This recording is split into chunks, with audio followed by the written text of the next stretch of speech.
그래서 좀 생각을 많이 하는데 하나님이 어떤 마음일까라고 생각이 듭니다. 근데 치유는 그냥 된 것이 아니더라고요. 제가 여러 교회 성도들을 신방할 때가 많이 있습니다. 특히 병원 중환자실에 가면 움직이지도 않죠. 그럴 때 제 나름대로 기도했던 생각들이 하나 떠올랐어요. 어르신들이 있었고 또 여러 가지 뇌출혈로 선 하나 발가락 까딱하지 않을 때 가서 제가 했던 기도가 하나 있어요. 그리고 또 기억나는 것은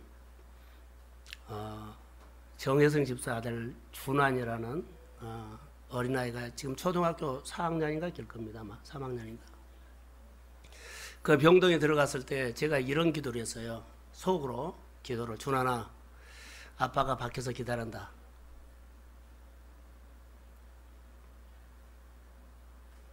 그 말이 무슨 말이냐면 힘내라 이 말이에요.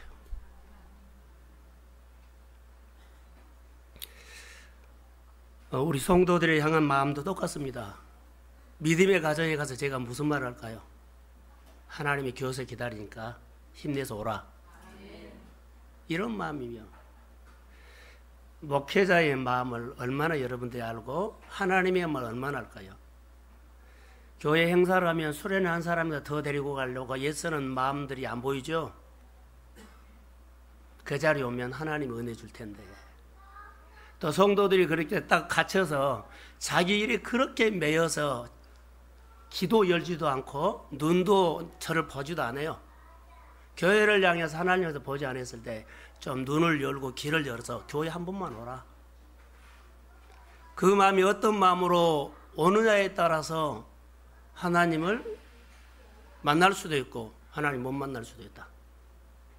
할렐루야.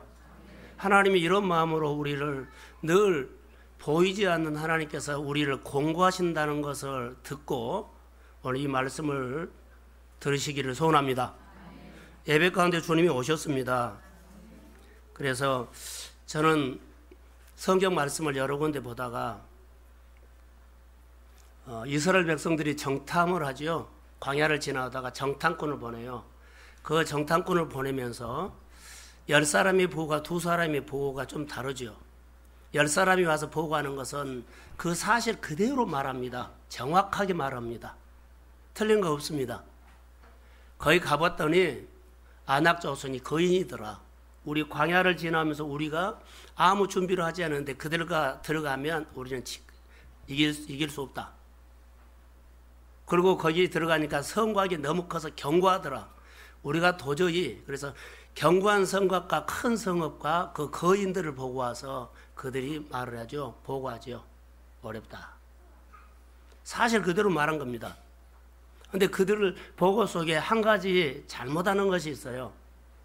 그들을 이스라엘 백성들이 광야를 쭉 지나오는 그 은혜 주신 하나님을 빼버렸다는 것입니다. 그런데 갈렙과 여호수아 2사람은 거기 보이는 똑같은 성곽도 봤고 거인들도 봤는데 그런 얘기 안 해요. 하나님이 우리를 기뻐하시면 우리는 들어갈 수 있습니다. 그걸 본 거예요. 오늘 우리가 생활 속에 뭘 보고 사실 그대로 보고 우리의 마음이 무너지지 말고 늘 우리를 인도하셨고 먹이셨고 나와 함께 하셨던 그 하나님의 은혜를 기억하면서 그분이 오늘 또 나와 함께 하시면 우리는 일어날 수 있습니다. 이 말씀을 듣고 우리가 힘을 얻기를 주의 이름으로 소원합니다. 오늘 본문에서 씨 뿌리는 비유를 예수님이 하신 이유가 뭘까요? 그냥 가르치려고요? 그러지는 않은 것 같아요. 씨 뿌리를 비유로 하는 이유가 있을 거라고 봐요. 그런데 그 전제로 하나 말씀을 합니다. 들어라 이랬어요. 들어라.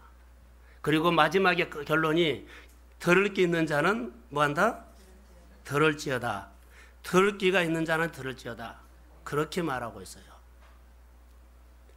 그러면 듣지 못하는 사람, 씨 뿌리는 비유를 통해서 오늘 우리에게 여러 가지 이제 밭을 얘기했는데 그 중에 우리 마음밭이 어떻느냐는 거예요.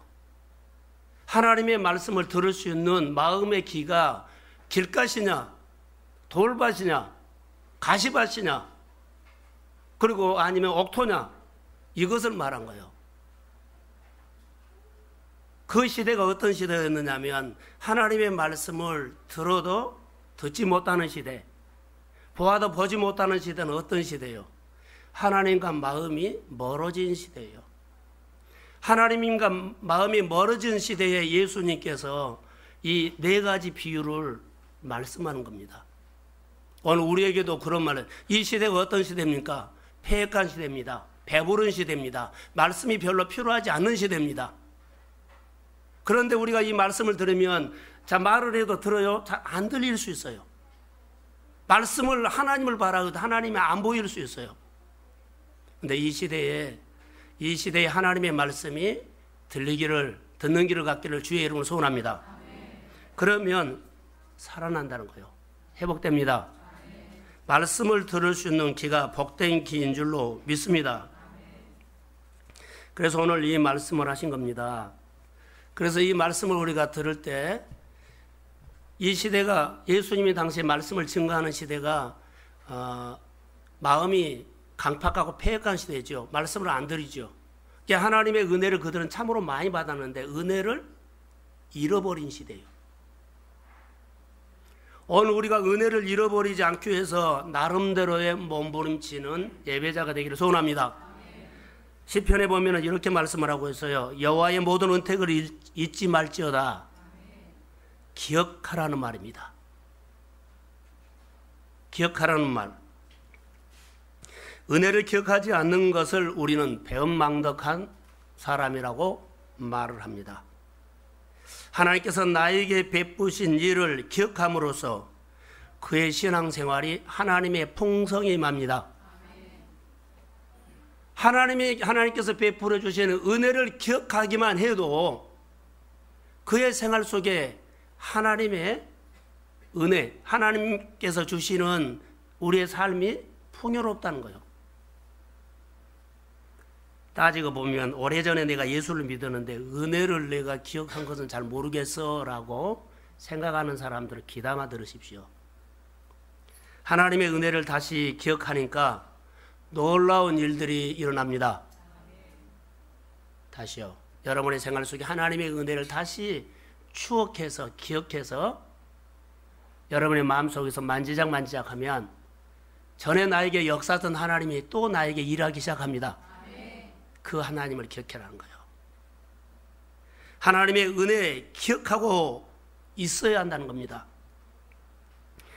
여러분, 하나님의 은혜를 기억하는 것, 지나간 일들을 생각해야 한번 보십시오. 저도 설교를 준비하면서 옛날에 내가 경험했던 것들을 은혜 받아서 이 목회자가 되었던 것들을 하나하나 생각하고, 그런데 그 사건마다 주님이 내가 그 어려움 받는 자리에, 내가 그 공고한 자리에, 내가 외로운 자리에, 내가 좀 힘들어하는 자리에, 그 자리에 주님이 함께 계셨던 것을 기억하게 됐습니다. 아멘. 여러분이 은혜 받은 그 자리에 그 전에 누가 있었어요? 하나님이 있었어요. 그 하나님을 다시 마음에서 생각하시기 바랍니다. 그러면 그 하나님께서 다시 일하기 오늘 시작합니다. 우리가 기억 안 하면, 그 하나님을 기억하지 않고 그 은혜를 기억하지 않으면 내 마음에 하나님이 사라져버립니다. 내 마음에 하나님의 은혜 주신 하나님, 나에게 기적과 치유와 하나님의 은총을 베풀어 주신 하나님이 내 마음에서 사라져버리면, 그 하나님이 사라지면 내 안에는 하나님의 역사는 점점 없어집니다. 그리고 내가 이제 힘써서 살겠죠. 내 마음에 주님의 은혜를 기억하고, 내 마음에 주님의 은혜를 기억할수록 하나님의 은혜 주신 하나님을 내 마음에서 만지작하고 생각할수록 그 하나님은 내 안에서 내 오늘의 생활들을 새롭게 은혜를 베풀어 주십니다. 늘 새로운 은혜를 주셔요. 그때는 그 은혜지만 오늘 내 생활 속에, 오늘 내 생활에 맞는 하나님의 은혜가 우리 가운데 임함을 믿습니다. 주님의 은혜를 기억하는 그 마음에 주님은 그 자리에 함께 하심으로, 오늘 내가 하나님의 말씀을, 하나님의 은혜를 기억하면 그 하나님은 내 오늘 있는 환경에서 나와 함께 하십니다. 그 하나님 오늘 나에게 어떤 일을 해 주실지는 우리의 믿음으로 기대하면 그분의 손이 우리에게 임합니다. 사랑하는 성도 여러분, 오늘 이런 마음으로 하나님의 말씀을 오늘 우리가 들으시기를 주의 이름으로 소원합니다. 교회 학교를 통해 학생회를 통해 청년들을 통해 이 시대를 보면서 이 시대가 누가 잘못했길래 가면 갈수록 아이들이 교회를 모이지 않느냐. 전에 저희 교회도 아이들이 80명 이상 주일학교가 모였어요. 그런 시절이 있어요. 근데 중학교로 가면 아이들이 쑥 줄어들어 버리고 없어져요. 어른들도 많이 있죠. 제 나름대로 견해입니다. 교육 문제라고 봅니다.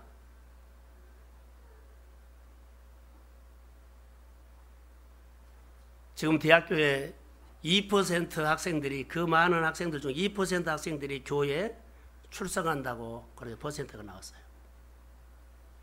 선교사를 파송해야 할 그런 시점이 왔어요. 이 이유가 은혜 받는 사람들이 그 역할을 못했어요. 배가 불러버렸어요. 배부른 교사, 배부른 교회 직분자들, 배부른 먼저 예수 믿는 사람들이 내가 예수를 만나고 예수를 만나게 하는 삶을 보여주지 못했다는 거예요. 가르쳐서 하는 것은 학교에서도 얼마든지 할 수 있어요. 좋은 책.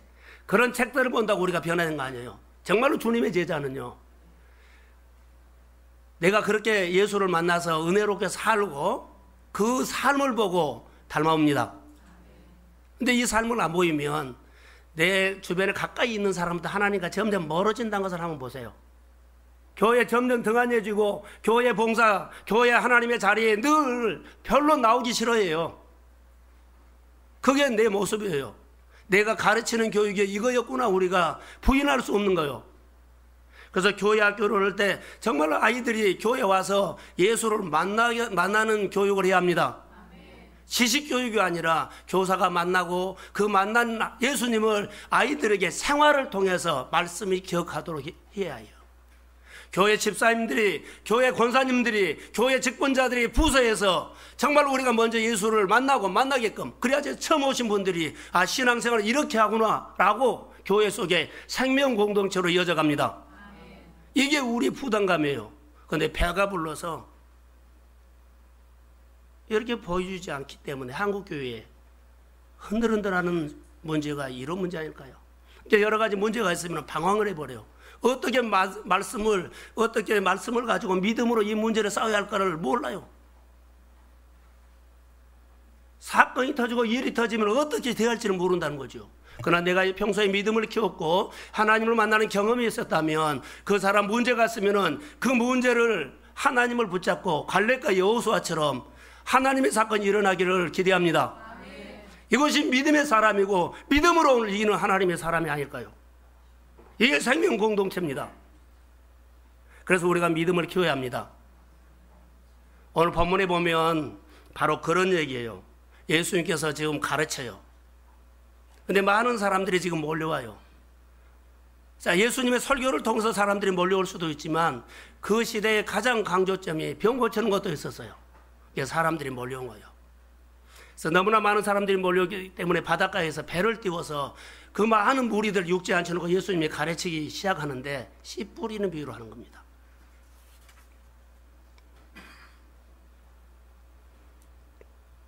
오늘 씨 뿌리는 비유로 하는데 이 1절에 허단 무리가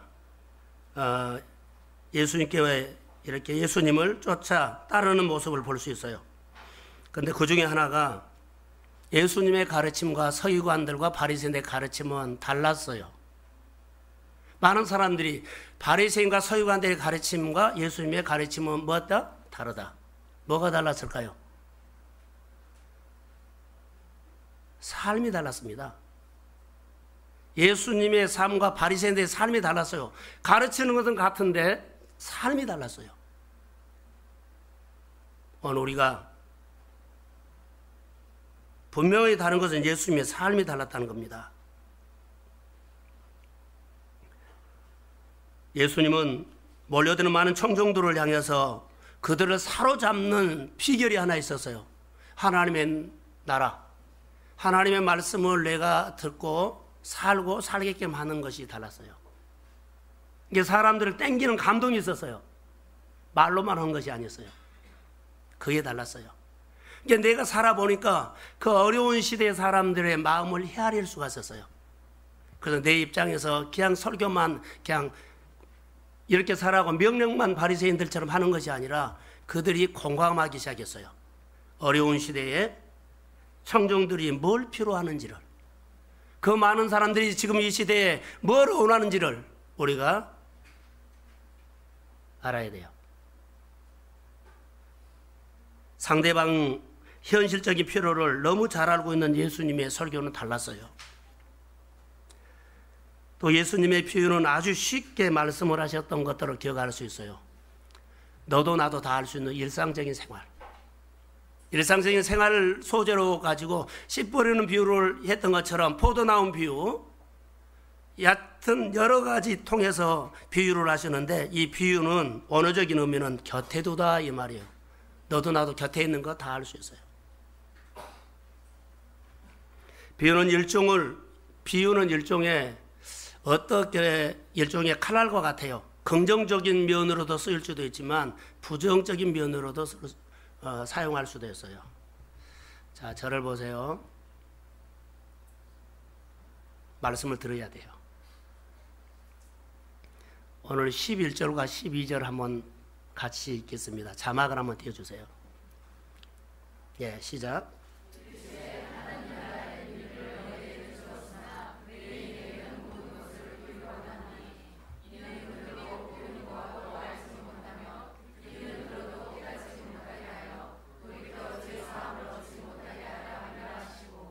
아멘. 11절을 띄워주세요. 11절. 여러분 설명하겠습니다. 예수님 비유를 말씀하시는데 혼자 계실 때 제자들이 와서 예수님을 따라 12제자와 측근들이 따라와서 이 비유의 말씀에 대해서 설명을 해달라고 그래요. 그래서 설명을 하는 것이 11절부터요. 예수님께서 4가지 비유를 하셨는데 이 설명에 대해서 설명을 좀 해주십시오. 설명을 해요. 자, 이르시되 하나님의 나라의 비밀은 너희들에게는 주었으나 예인에게는 모든 것을 비유로 하나니. 예인이라는 말은 하나님의 나라 밖에 있는 사람들이에요. 교회에 다니기는 하지만 말씀에 대해서 별로 관심이 없는 사람. 예인. 예인에게는 오히려 이 비유를 말씀하시되 이렇게 말씀하신 이유를 말하고 있어요.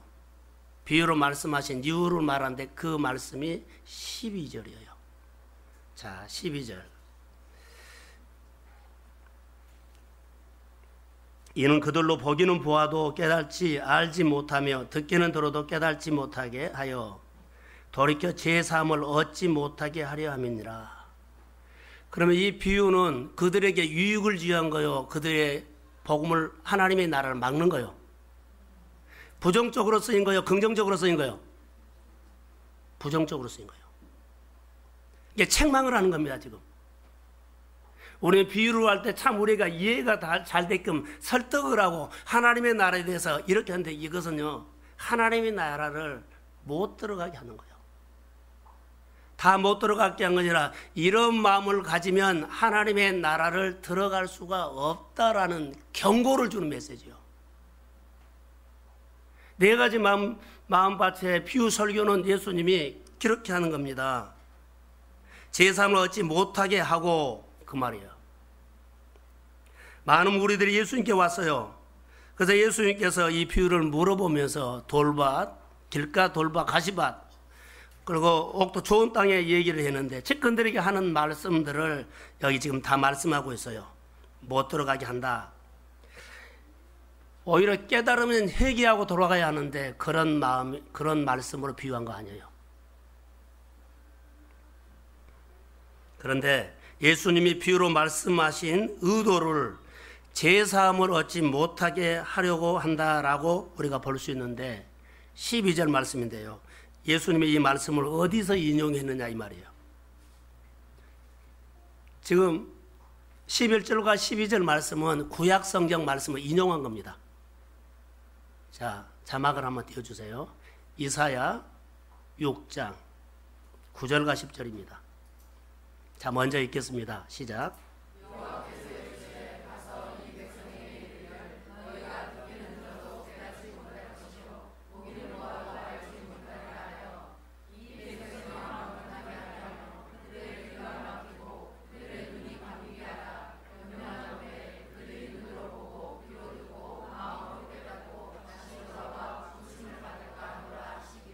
아멘. 이 이사야서 6장 9절과 10절의 말씀을 하기 이전에 그 배경을 설명을 해야만 여러분들이 더 이해할 수 있어요. 이사야가 하나님 앞에 부름을 받습니다. 성전에서 그가 들어가 있는데 하나님의 영광이 맙니다. 눈이 그냥 열려버립니다. 보고 싶어서 본 것이 아니라 그냥 하나님의 보좌가 보여버립니다. 그래서 하나님의 영광을 그가 보지요. 보좌의 옆에 있는 여러 가지 서랍 천사들이든가 다 보여버려요. 그래서 하나님의 영광을 눈으로 볼 수 없어요. 보면 죽는다 그랬어요. 근데 그가 이렇게 노래합니다. 거룩하다 거룩하다 거룩하다. 못 볼 것을 본 것입니다. 부정한 인간이 거룩하신 하나님을 보면 죽는 것으로 그들은 알고 있습니다. 그래서 이사야 입에서 맨 먼저 터져나온 탄식이 이겁니다. 화로다 화로다. 나 여호와께서 나는 망하게 되었도다. 이제 나는 죽는다 이 말이에요. 그때 한 천사가 나타나가지고 제단 옆에 있는 숯불을 통해가지고 이사야의 입을 찢어줍니다. 그래서 그를 안심시켜주죠. 그러면서 이사야에게 하나님의 목소리가 들리기 시작합니다. 누가 나를 위해서 갈고 내가 누구를 보낼고 누가 우리를 위해서 가겠느냐 이 말이에요. 그랬더니 하나님이 그랬더니 이사야가 이렇게 말합니다. 선뜻 이렇게 대답합니다. 주여 내가 여기에 있나이다. 나를 보내셔서. 바로 그 장면입니다. 자, 나를 보내셔서 누구에게 보낼까요? 타락하고 강팍하고 폐역한 하나님 예수 믿는 하나님을 믿는 사람들에게 이제 보낸다는 거예요. 이 백성의 상태가 폐역했다. 말을 해도 듣지도 못하고 하나님을 보여줘도 보지도 못하는 가슴이 죽어버린 사람들에게 내가 그들이 내 백성인데 이사야를 보내서 그 백성을 살아나게 해라는 거예요. 예수님을 이 땅에 보내셨을까요? 폐역한 사람들에게 죄로 인해서 죽어가고 멸망하는 사람들에게 예수님을 이 땅에 하나님의 아들을 보내주셨어요. 누구든지 예수를 믿으면 구원받습니다. 하나님의 나라가 열린 시대, 은혜 세대예요. 이게 은혜를 받아서 은혜를 잊어버렸어요. 그래서 오늘 씨 뿌리는 비유를 통해서 경종 말씀인데 믿는 자들에게는 깨어서 신앙생활 잘해야 되고 이 말씀이 깨달은 자에게는 다시 주께로 돌아오기를 주의 이름으로 소원합니다. 다시 영적인 은혜와 회복이 있기를 그 마음으로 오늘 이 말씀을 우리에게 주신 겁니다. 여러분 사랑하는 가정에 자녀들이 있죠. 부모가 자녀가 말을 듣지 않지요. 계속 속속이죠. 그러면 그를 설득하기도 하고 달래보기도 하고 용돈도 줘보기도 하고 고생도 시켜보고 예를 써요. 그런 것처럼 하나님도 이스라엘 백성들을요 달래보기도 하고 협박을 해보기도 하고 핍박을 받기도 하고 어려움 당해보고 구슬려보기도 하고 하나님의 이스라엘 백성들이 이렇게 했어요. 그런데 문제는 백성들이었어요. 그렇게 하나님이 달래보고 설득해보고 오라 그러고 돈도 줘보고 잘해보고 다 그걸 했는데 문제는 백성들이었어요. 백성들의 마음이 마이동풍이에요. 아무리 말해도 나는 납니다 이렇게 가버려요. 부모가 말해도 자녀들이 나는 나다는 거예요. 우리가 교회에서 말하면 나는 납니다. 마이동풍이에요. 이런 시대가 이사야 시대고 예수님 시대고 오늘 이 시대예요. 부모님이 작은 소리로 말하면은 자녀들 잘 안 들어요. 큰 소리를 취하면 하나 들을까 말까요. 그러면서도 이렇게 말할 거예요. 얘 화내고 말하냐고 그럴 거예요. 작은 소리를 듣지 않아요. 열을 받아가지고 부모님들이 한 소리 치면 얘 화내서 소리치냐고 그래요. 자녀들이 그러죠. 이 시대가 그러고 그때 그 시대가 그랬어요. 하나님이 달래보기도 하고 구슬려보기도 하고 설득해보기도 하고 해도 예를 써도 애걸복걸해서 해도 마이동풍이었다는 거. 그래서 이사야 시대에 들어도 듣지 못하고 봐도 보지 못하고 마음이 둔한 이 백성들을 향해서 하나님이 가슴을 치면서 누구를 보내요? 이사야를 보내요. 오늘 본문에서는 예수님이 그런 시대에 씨 뿌리는 비유를 통해서 말씀을 경종을 준 거예요. 우리가 네 가지 마음밭이다. 그러나 하나님의 찾는 마음은 옥토입니다. 이것을 지금 말씀하고 있습니다. 다시 말하면 지금 예수님이 처해 있는 상황이 이사야에 처해 있는 상황과 같다는 겁니다. 그래서 예수님이 해변에 사람들을 모여놓고 지금 설교를 하는데 씨 뿌리는 비유를 통해서 말씀을 해요. 길가, 돌자, 가시밭. 그러죠. 그런데 언약이 이루어지는 밭은 좋은 땅, 옥토는 4분의 1이다. 이렇게 말씀을 합니다. 다시요. 들을 게 있는 자는 들으라. 할렐루야. 주님이 설교할 때 들으라 해놓고 말씀을 시작합니다. 3절에 보면 들으라. 씨 뿌리는 자가 뿌리러 나가서. 그 결론. 들을 게 있는 자는 들으라. 할렐루야.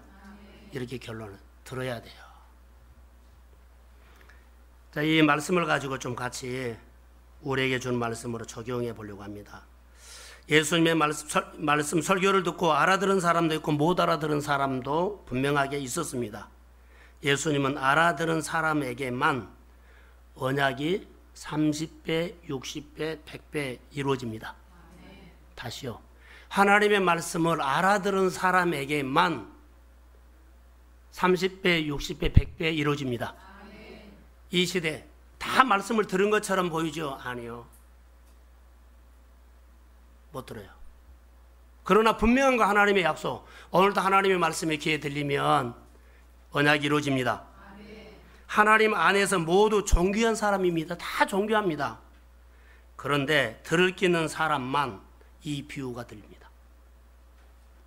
이 비유가 들려서 내가 돌밭이었구나, 내가 길가밭이었구나, 내가 가시밭이었구나. 그러면은 옥토가 되기, 좋은 밭 되기 위해서 이제는 몸부림치는 거죠. 이제 하나님의 말씀으로 살아야 되겠다. 이 귀가 열리는 거예요. 말씀을 들으면 예수님의 말씀, 이 말씀이 깨달아졌어요. 그러면서 내가 지금 길가밭이었구나, 내가 지금 돌밭이었구나, 내가 지금 가시밭이었구나. 이것을 깨달아야만 지금부터라도 내가 하나님의 약속이 이루어지는 옥토를 만들기를 소원합니다. 그래서 옥토가 만들어지면 내 있는 여러 가지 모든 문제는요, 하나님이 하십니다. 아무리 엉클어지고 아무리 복잡해도 하나님이 하십니다. 이 약속을 이루어 주시는 하나님을 기억하라는 거예요.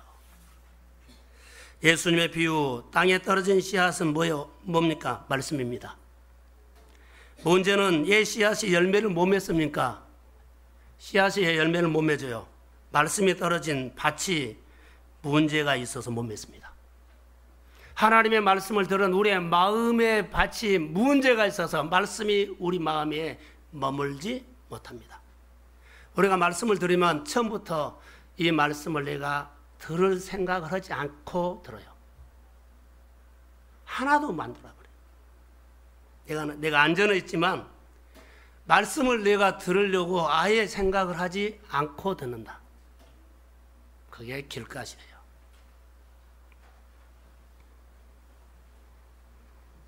그래서 그런 마음으로 듣기 때문에 말씀이 들었는데 사탄이 와서 낚고 그냥 채가버려요. 그래서 마음의 말씀이 금방 사라져버려요. 교회 왔다 간 것인데 말씀이 마음에 하나도 기억이 안 나. 그게 길가시라고 하는 본문에서는 말하고 있어요. 돌밭에 씨앗이 떨어지면 흙이 얕아가지고 뿌리가 나면 금방 말라버린대요.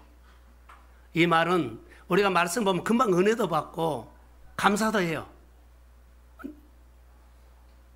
근데 금방 없어져 버려요. 반짝하고 없어져 버려요. 교회 신앙생활 하는 모습을 보면 가끔 보여요. 그냥 긴마이로 하는 것처럼 보여. 은혜 받으면 적극적인 것 같고 은혜를 다 받은 것처럼 보이는데 정말로 기쁘게 하는 것처럼 보이는데 금방 넘어져 버린다는 거. 개인적인 어려운 일이 생기면 제대로 신앙생활을 못해요. 가시떨기밭은 이렇습니다. 가시떨기밭은 싹이 났는데 가시가 너무 울창한 것 막 힘있게 뻗어 올라가기 때문에 기운을 막아버리죠. 자, 우리가 성경을 한 군데 이제 그것만 보겠습니다. 19절, 18절, 19절 한번 보여주세요. 자막. 예, 시작.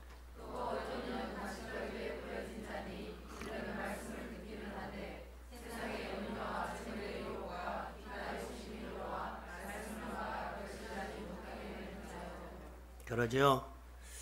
말씀을 듣는 것은 사실인데 살고 싶어요. 그렇게 막 해요. 그런데 사실 그거보다 먼저 세상적인 것들이 훨씬 나에게 크게 와. 그래서 염려도 들어오고, 그리고 재물에 대한 것도 욕심이 있고, 그래서 재물에 대한 유혹이 오죠. 더 이제 우리에게 오는 것은요, 탐심입니다. 탐심이 나를 딱 끌고 다니면 하나님 못 말립니다. 그래서 이런 기운들이 말씀으로 살지 못하도록 눌러버리기 때문에 살고는 싶은데 안 돼요. 바로 이런 얘기입니다.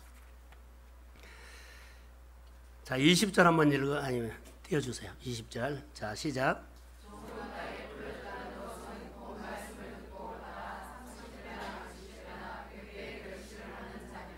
아멘. 자, 좋은 땅인데 옥토라고 그러죠. 말씀을 들을 때 대충 듣지를 않아요. 말씀을 들으면 이 말씀대로 내가 살려고 예를 쓰는 마음이에요. 실천해야 할 말씀으로 내가 들은다는 거죠. 받아요. 그 말씀 그대로 순종하려고 예를 쓰는 네 마음, 30배, 60배, 100배 하나님이 약속하십니다. 하나님은 좋은 땅이 옥토를 찾으세요. 4분의 3을 찾지 않아요. 4분의 3은 사실 따지고 보면 상황에 반응한 사람, 상황이 반응하는 사람. 마음에 돌이 있어서 돌을, 그러죠. 돌이 많아서 생각이 많아요. 근데 옥토가 되기 위해서는 상황을 이기고 마음에 돌이 많지만 이것도 뽑아내고 그 가시 많은 경쟁에서도 내가 말씀으로 돌파하고 할렐루야. 그래서 좋은 땅이 됩니다. 그래서 신앙생활의 승리가 하나님의 언약이 이루어지는 말씀이 말씀대로 이루어지는 그런 사건이 있기를 주의 이름으로 소원합니다. 여러분, 이렇게 우리가 살 때 옥토가 되는 것, 좋은 땅이 되는 것은 각자 마음속에 선택입니다. 내가 옥토를 선택하면 옥토가 되고 좋은 땅이 되고, 내가 길가스로 그저 살 거야 그러면 자기가 선택하면 그 길가시 되고, 네 가지 밭은 자기가 선택입니다. 가정의 배경이, 생활의 배경이, 우리 환경이 좋아서 나는 마음이 착해서 아무 관계가 없어요. 아무리 좋은 마음밭, 선해, 밥 없이도 살아. 그래도 돌짝밭 금방 되어버려요. 길가 되어버려요. 가시밭 되어버려요. 하나님 앞에서. 밭은 내가 선택입니다. 옥토밭 내가 선택입니다. 할렐루야. 여러분, 하나님의 나라는 이미 이루어졌어요. 은혜의 문은 열려졌습니다. 이게 은혜를 선택하면 은혜가 들어와요. 들을 수 있는 귀가 있으면 좋은 태도, 좋은 것 그러죠. 옥토된 마음만 가지면 결실할 수 있습니다. 이거에 하나님의 비밀이라고 말하는데, 여러분 보십시오. 감추어진 비밀이 있고 공개된 비밀이 있습니다. 오늘 씨 뿌리는 비유는 감추어진 비밀이 아니라 공개된 비밀입니다. 보세요.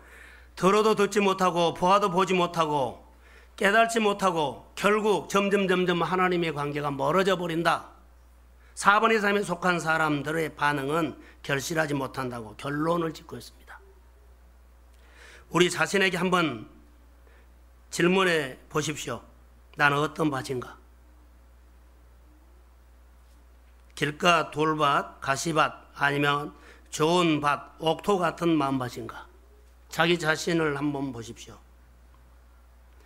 옥토와 같은 마음밭 되시기를 주의 이름으로 소원합니다. 금요일날 제가 설교를 하면서 다시 뛰는 생명의 목소리 쿵쿵 이 책을 소개했어요. 그래서 이 책을 한 중간 정도 보고 제가 박경숙 집사에게 어제 저녁에 늦게 신방하면서 제가 갖다 줬어요. 근데 그 책 속에 여러 가지 설명이 있지만 하나님이 함께 울어주는 그런 간증이 있어요. 내가 정말 힘들어했을 때, 나 홀로 있을 때, 내가 애롭게 싸울 때, 나중에 보니까 하나님이 내가 올 때 같이 울어주고, 내가 힘들어할 때 같이 힘들어요. 거기 책 속에 보면 이런 내용입니다. 위암 말기가 돼서 다 전이가 되어버렸어요, 몸에. 위 장벽을 그냥 전이가 돼서 간 거리 싹 전체 전이가 되어버린 거예요. 병원에 갔는데 이분이 방법이 없잖아요. 그래서 수술을 한다고 병원에서는 항암부터 맞기 시작해요. 근데 그것도 잘 여의치 않아서. 근데 이분이 내가 건강한 사람이었는데 갑자기 이런 현상이 일어난 겁니다. 그래서 그분이 하나님의 은혜를 사모하지요. 그래서 가까이 있는 교회를 안 다니다가 교회를 나가게 돼요. 그 교회 예배를 가기만 하면 그가 자기가 지금까지 살아온 것들에 대해서 이제는 막 교차가 되면서 눈물만 나온 거예요.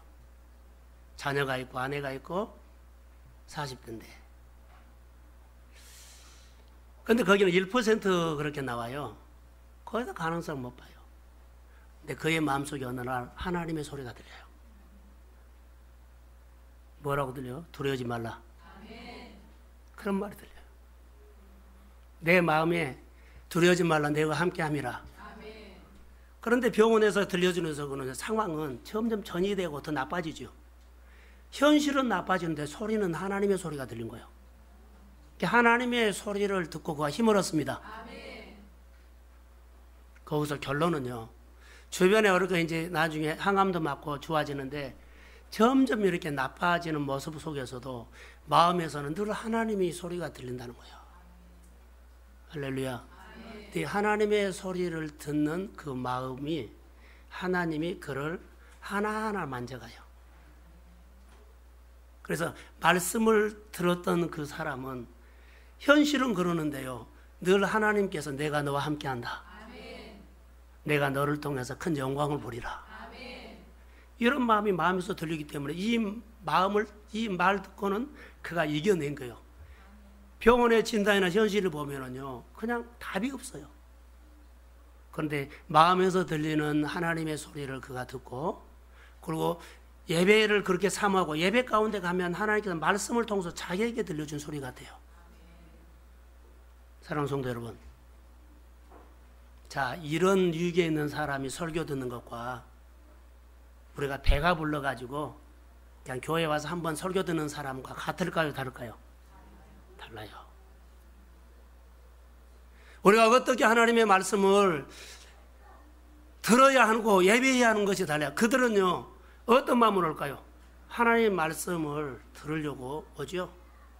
그 하나님의 말씀을 붙잡으려고 해요.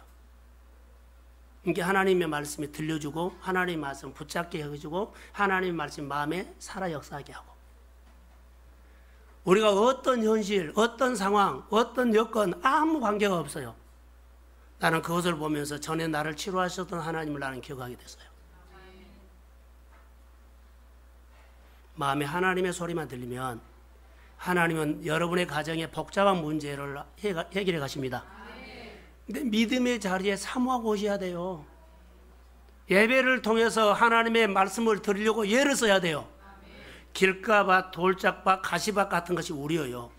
그러나 상황도 이기고 마음에 복잡한 생각도 내려놓고 그 여러 가지 싸움도 돌파하면서 예배 자리에 오십시오. 그러면 그 가운데 하나님의 음성이 들리면 하나님은 나를 복되게 합니다. 하나님 내 인생을 회복합니다. 하나님은 내 인생을 새롭게 삶을 펼쳐줍니다. 저는 세브란스 병원에서 그 책에 대해서 여러분들이 좀 읽었으면 좋을 것 같아요. 그런데 그 하나님을 생생하게 다시 가슴에서 올라오더라고요. 우리가 오늘 어떻게 사느냐? 정말로 죽음 직전에 암세포 온몸에 퍼진 사람도 마음에서 하나님의 소리가 들리니까 결국 하나님의 소리는 진짜였습니다. 깨버리고 적당하게 살지 말라는 거요. 배부른 예배자 되지 말라는 거요. 그냥 와서 한번 앉아있다 가는 것이 아니고 정말 내 마음속에 모든 것이 준비되어 있어도요, 마음의 평안은 하나님이 주십니다. 마음의 건강과 모든 삶의 모든 것도 하나님이 허락하십니다. 그 하나님을 우리가 경험하기를 주의 이름으로 소원합니다. 그래서 하나님의 명령을 하면 적극적으로 참여하십시오. 제가 증거를 말하겠습니다. 하나님의 일을 적극적으로 참여하라, 이 말은요, 하나님이 시작한 일에 참여해야 하나님께서 축복하셔서 그 가정에 평강과 은총과 삶을 누리고 살도록 하십니다. 하나님의 일을 참여하셔야만 그 가정을 통해서 하나님의 교회에 비전을 이루어 주십니다. 여러분들이 하나님의 교회 일을 해갈 사람인데 은혜를 받아야만 일을 하죠. 근데 참여를 안 해요.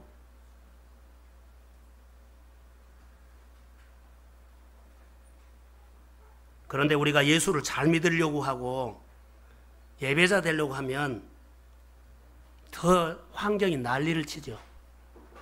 자, 사람이 우리를 예배자리 못하게 막아요. 권위로 막아요. 돈으로 막아요. 상황으로 막아요. 이것을 알면서 지는 것은요, 마음에 힘 없는 사람이요. 그렇기 때문에 마음에 힘을 키우십시오. 하나님의 소리가 들리도록. 설교가 오늘 이 말씀은 내가 살아야 할 말씀으로 들리기를 소원합니다. 그래서 예배의 사모한 마음. 자, 절박한 사람이 그 가정이 어떻게 하나님 앞에 할까요? 달라요. 예배하는 자세가 다르고 말씀 보는 자세가 다르고 하나님 앞에서 그가 성실하기 때문에 하나님 앞에서 성실하게 사는 사람은 하나님을 존중하는 사람입니다. 내가 하나님을 존중해야 돼요. 마이동풍으로 하지 마세요. 예수님께서 오늘 씨 뿌리는 비유는 평소에 내가 적용했던 것하고 달라요. 교회 주신 말씀으로 제가 보지 못한 것을 오늘 보게 되고 이 설교를 하는 거예요. 이 시대에 맞는 설교지만 오늘 나에게 맞는 설교일 수도 있어요. 들어도 듣지 못하는 사람이 납니까? 하나님의 사건이 오늘도 막 일어나는데 내 눈에만 안 보이면 이거 얼마나 하나님이 답답할 거예요. 이렇게 달래보고 저렇게 달래보고 해도 마이동풍이면 안 돼요. 아무리 여러분의 큰 아픔과 상처가 있다 할지라도 하나님의 말씀으로 회복되기를 주의 이름으로 소원합니다. 이게 하나님의 생명이에요. 전능하신 하나님을 제한하지 마십시오. 전능하신 하나님을 여러분 생각으로 제한하지 마세요. 하나님을 제한하면 안 돼요. 여러분 내 생각으로 내 상황으로 하나님의 은혜와 능력을 제한하지 마십시오. 하나님의 예배에 참여하십시오. 하나님의 것을 구별해서 드리고 하나님의 거룩한 주의를 지키고 그래야 믿음으로 해야 돼요. 저는 가끔 이런 생각을 목회자이기 때문에요. 성도들이 열심히 사는 모습을 참 아름다워요. 그 정도 살려면 하나님 앞에 조금만 하면은 지금 내가 삶의 수준을 10년 사는 거 보고 5년 산 거 봤는데 별로 변한 거 없어요.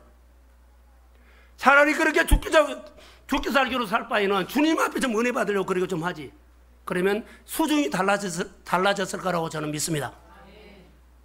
생각 바꾸셔야 돼요. 하나님의 은혜가 어느 그 사람에게 아니라 하나님은 오늘도 공평합니다. 그 사람에게 은혜 주신 하나님의 문이 열렸다면 우리에게도 열립니다. 사랑하는 성도 여러분, 하나님의 내 마음에 들어오도록 문을 사방으로 여십시오. 쪽문을 열고 내가 듣고 싶은 말만 듣고 가지 마세요. 사방으로 열고 하나님이 나에게 무슨 말씀 하시든지 간에 나에게 주신 말씀으로 믿으시고 하나님의 일에 하나님의 예배에 여러분 열린 마음으로 참여하셔서 여러분의 소원이 이루어지기를 저는 주의 이름으로 소원합니다. 그래서 오늘 옥토 좋은 땅 여러분이 하는 것마다 열매가 있기를 소원합니다. 선택입니다. 좋은 땅 되기로 결정하십시오. 좋은 예배자 되기로 결정하십시오. 하나님 앞에 쓰임받기로 결정하십시오. 그래서 우리가 예수를 진짜 만나가지고 예수를 더 알고 싶어서 여러분의 마음을 열고 오시면 정말 여러분의 삶이 앞으로 행복하고 하나님의 평강으로 걱정 염려보다는 감사하고 기쁜 일들이 많이 있기를 저는 주의 이름으로 소원합니다. 승리의 주인공이 되시기를 축복합니다. 예, 기도하겠습니다. 하나님 감사합니다. 주께서 우리에게 행하신 일들을 무릎을 꿇고 하나님의 일들을 봅니다. 오늘 예수님의 비유가 오늘 나에게 준 말씀인데 경고로 들리지 않고 축복으로 들려서 깨달은 말씀, 하나님 아버지 내가 좋은 땅 되어서 30배, 60배, 100배의 하나님의 언약을 이루어드리는 통로가 되기를 소망합니다. 그렇게 하신 하나님을 기대하며 예수님의